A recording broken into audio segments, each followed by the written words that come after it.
The Golden State Valkyries have made an unforgettable mark in WNBA history, capturing the hearts of fans in just their very first season.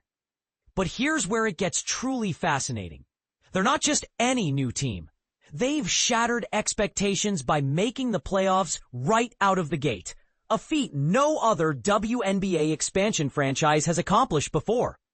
Picture this. After a thrilling game, Jess Smith, the president of the Valkyries, finally takes a moment to relax and enjoy a meal with her family. Nearby, two young boys, no older than preteens, are animatedly discussing the team's standout plays from earlier that day. Their excitement and deep knowledge of the game catch Smith's attention immediately. They're pronouncing players' names perfectly and passionately analyzing the skills on display, just as devoted fans might do when talking about NBA stars like Stephen Curry and the Warriors. Smith recalls, "You could tell they had watched the entire game. They were sitting there completely engaged, talking about the Valkyries, just like any other beloved Bay Area team." This moment perfectly illustrates the growing enthusiasm and respect for women's basketball in the region. As the WNBA playoffs kick off this weekend, the Valkyries stand out not only for their on-court success, but also for the cultural impact they've made. Their achievement of reaching the postseason in their inaugural season has sparked a surge of interest in the league and women's sports overall. The energy is palpable at the Chase Center, affectionately nicknamed Ballhalla, a clever nod to Valhalla from Norse mythology, where Valkyries guide fallen warriors' souls. This playful branding connects the team's identity to the rich local sports culture.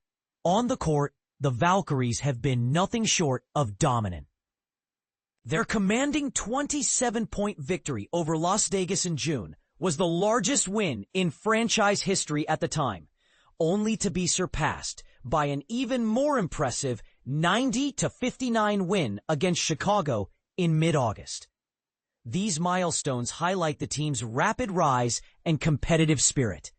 Joe Lacob, the team's owner, shares his enthusiasm. "It's been an absolute blast. I've loved women's basketball since watching the Americans dominate at the 1996 Atlanta Olympics, and I was a founding owner in the old ABL. Seeing this team come together and succeed is incredibly rewarding. Players, too, are energized by the opportunity to build something new and meaningful."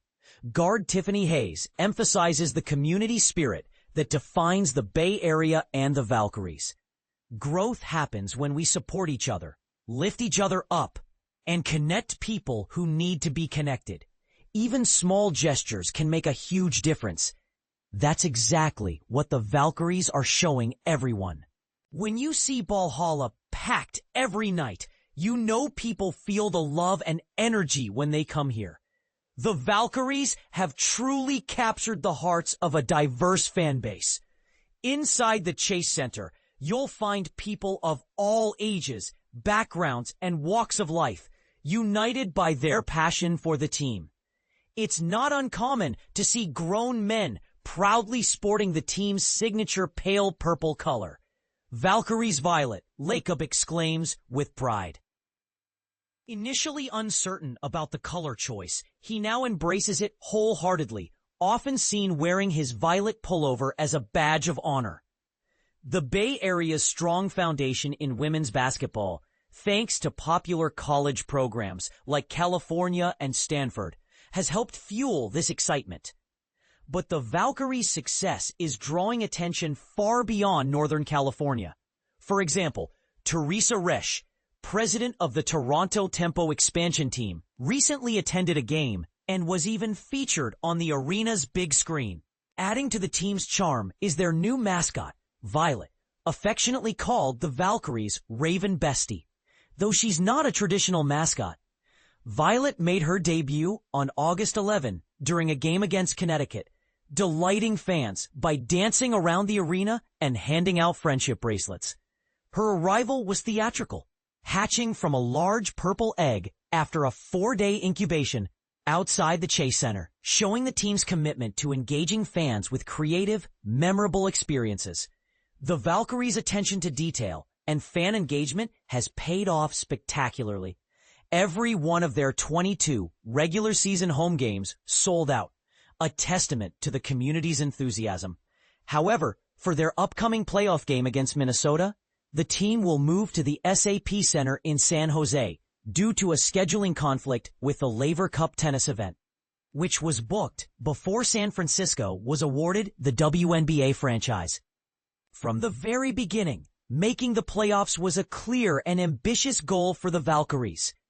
Head coach Natalie Nakase, 45, has expertly guided the team with a focus on consistency, depth, and adaptability, especially crucial given the injuries that struck late in the season. Her strategy emphasizes tough defense and sharp three-point shooting, creating a well-rounded and resilient squad. Nakase explains her approach. It's about being organized, thoughtful, and prepared.